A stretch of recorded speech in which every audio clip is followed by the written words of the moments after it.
Hi guys, today we are going to learn how to do things we couldn't do, like how to do things that we can't do that would make an error, but how to make it not make an error. So let's get started. First, we're going to type in try, colon, and then we're going to click on enter so we can make stuff inside the try. And we're going to type in print x. So it's going to print the value of x.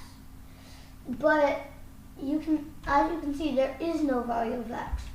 So now it's time to make this not be an error, because since there is no x, it's going to be an error. So we're going to make this not be an error. So to do that, we are going to write except.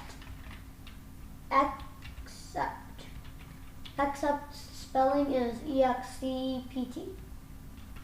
So yeah, and we're gonna put a colon and then enter, and then we're gonna type in print there is no x. So when you run this, you can see that it says there is no x instead of an error.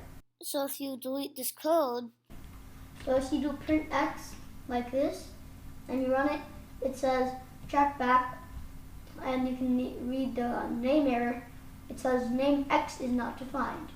But if you do that try except one, and you run it, it says there is no x.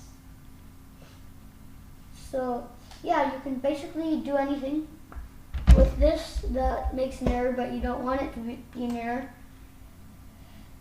So that's basically how you do it. See you in my next video. Bye. Oh, I almost forgot. If you like this video, make sure to click the like button. And don't forget to subscribe. Bye.